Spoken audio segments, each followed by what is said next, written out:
be or not to be? That is the question.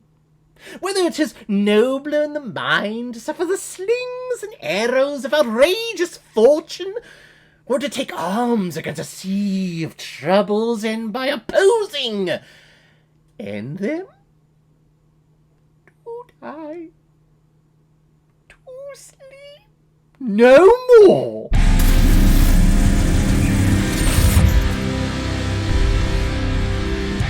Hamlet, released in 1996, and is directed by Kenneth Branagh, who has also directed such films like Henry V, Much Ado About Nothing, Mary Shelley's Frankenstein, The Magic Flute, As You Like It, and Thor. I'm Thor. You're Thor? Well, it hurts. And this movie, of course, is also starring Kenneth Branagh in the title role of Hamlet, and also Julie Christie, Billy Crystal, Gerard Depardieu, Charlton Heston, Derek Jacobi, Jack Lemmon, Rufus Sewell, Robin Williams, and Kate Winslet. And the reason why we're talking about Hamlet from 1996 today is because it was a PayPal recommendation and donation from one of my longtime OG contributors and supporters of this channel, Rusted Beetle. Thank you so much for this recommendation. You also recommended another Shakespeare piece, Much Ado About Nothing, that I reviewed a couple of weeks ago. Here it is. I had to set some time aside for this because Hamlet, just like the live performances, is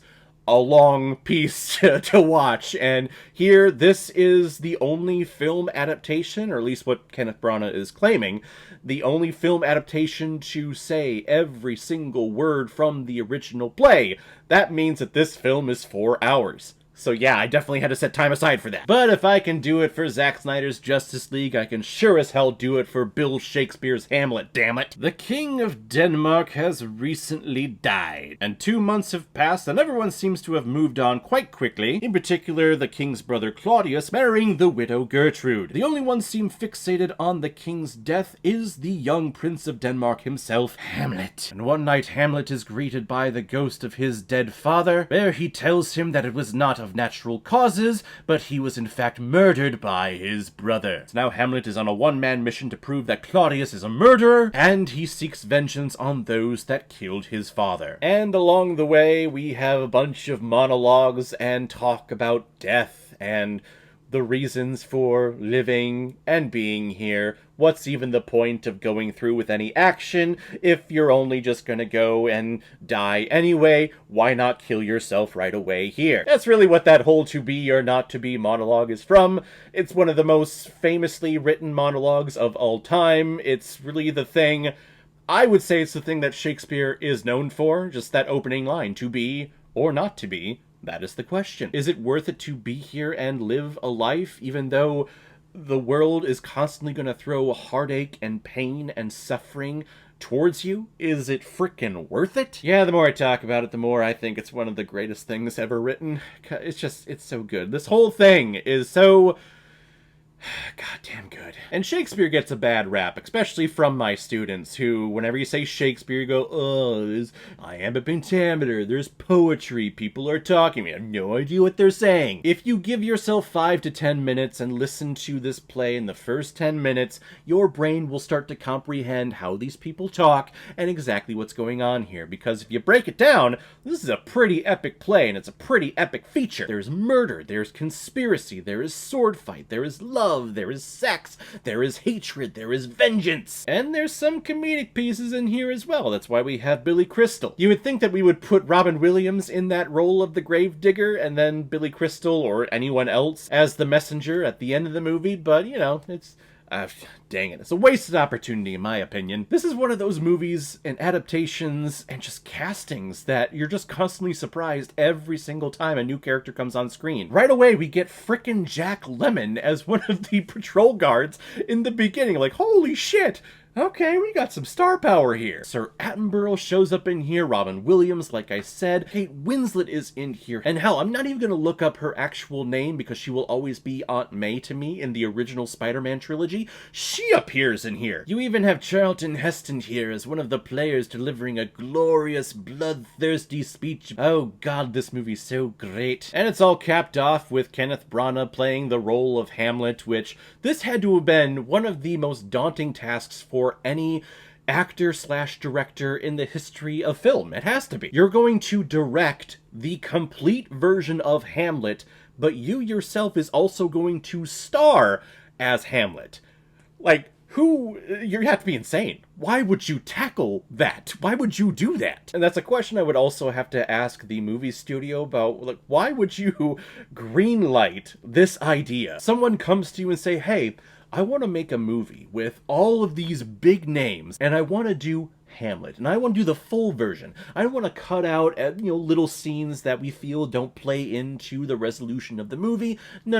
Unlike the Hamlet version that was starring Mel Gibson and Glenn Close that came out, I think, like 3 or 4 years before this one. I come into a studio and say, I want to do that, and then the studio heads are like, yeah, let's do that. Let's make a 4-hour movie about William Shakespeare. You know that playwright that everyone, when you're in middle school or you're in high school and your language arts teacher tells you like, hey, we're going to be reading Shakespeare today. Everyone just roars and applauds and yes and cheers and everything. How did this movie get made? That is the question. Because looking at the box office, this thing flopped. It made half of its budget back. Now, in terms of the quality of the movie, I think it's exceptional. So I don't put the quality of the film based on its box office. The box office is, whatever, But I think the quality of movie here, I think, is pretty damn good. Kenneth Branagh as Hamlet is stellar.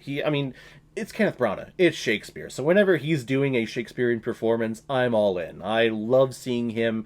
He has such an affiliation with the language. He knows how to perform it. He knows how to use the language to propel the story forward and to communicate exactly what the guy is saying. And he does a great job of showing the duality of Hamlet. I believe there are 2 different Hamlets in the play Hamlet. There is the grieving boy side of Hamlet, and what Kenneth Branagh does with his voice, how his voice cracks and how it's soft. You can hear the crying in the back of it, and it sounds like he's a young boy almost. But then you have the revengeful man, the man who is looking for justice and revenge, and the man who is just consumed by hate and rage. And to see him transfer at a whim, basically, in all of the monologues and all of the dialogue that he has, where he is this small, grieving little boy, and all of a sudden he's this rageful man going up against Claudius. It's a stellar performance. It's a magnificent performance. Now, some of the technical aspects of the film, I think they kind of hindered themselves with the setting. You have this great mansion, this great hall that you're performing the majority of your scenes in,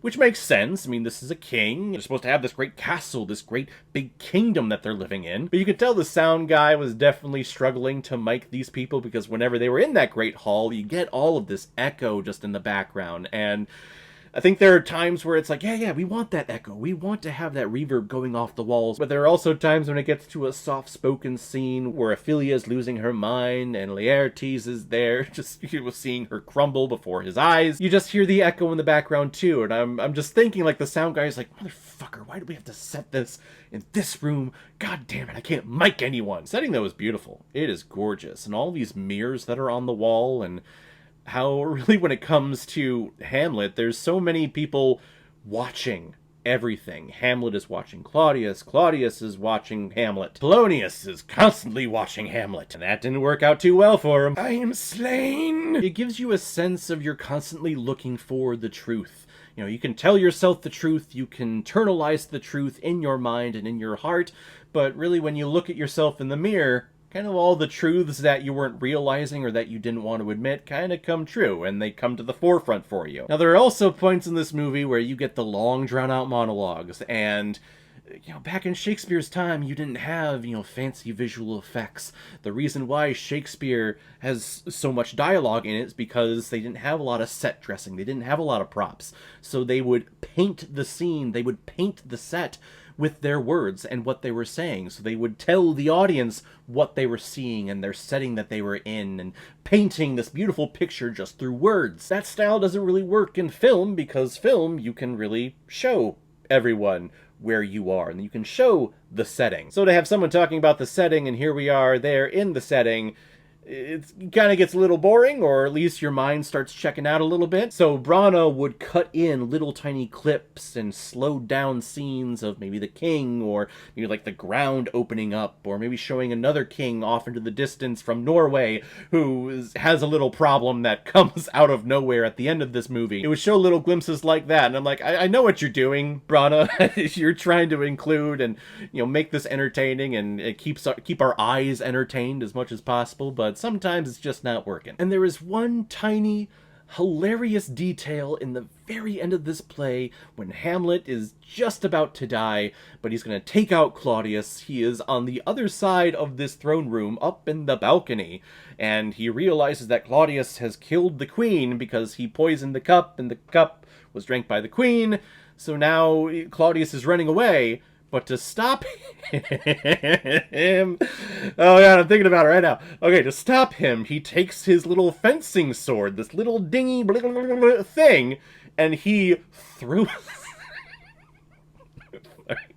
he throws it like a dart or a spear from one end of this great throne room to the other end with a moving target, and of course it hits him, and it runs him through. I was into this movie, and I was into the seriousness and the vengefulness of this character and his mission to, you know, show the truth and reveal the truth of everyone. But then you had this little, like, Three Stooges thing with its fencing sword. You can tell it's on some type of rig. It's almost like a Three Stooges cartoon. And it's just... There could have been so many other ways to do that, or to block that scene so that your characters are not in that position to do that. I would have to believe Kenneth Branagh is an intelligent man. He knows what's weird. I would assume that as he was editing this, he realized that he blocked himself into a corner. He's like, ah, shit. I shouldn't have done the choreography and put myself on that ledge. I should have kept me down here on the main hall and close to the stage so that he could just impale the king that way instead of doing Hamlet from 1996, I think, is one of the better adaptations of Hamlet. I haven't seen that many, actually, now that I think about it, so I don't know why I just made that claim. But you know what? Damn it, I'm sticking to it. It's Kenneth Branagh, damn it. It's the full version. It's not some adaptation where they're cutting things in and out. It's the full thing. So if you're a teacher and you want your kids and your students to experience the full story of Hamlet, but in movie version, use this version. It's 4 hours. They will love you. And hell, you know what? You'll love yourself too if you play this film in your class, because your class is probably like, what, an hour? So that is almost an entire week where you're watching a movie and you ain't teaching. That's why this movie exists. It's for teachers. I'm gonna give Hamlet 4 out of 5 Blu-rays. I like it a lot. So guys, if you've seen Hamlet, what did you think about it? What is your favorite adaptation of the great epic story and tragedy of Hamlet? Whatever you thought, comment below, let me know what you thought about it. And as always, if you like what you see here, if you like my take on movies, then hit the subscribe button and make sure you hit that bell. See you all the next time I release next movie review. So guys, I will see you next time on the channel, but in the meantime, be well, be good to each other, and go watch a movie. Take care, guys.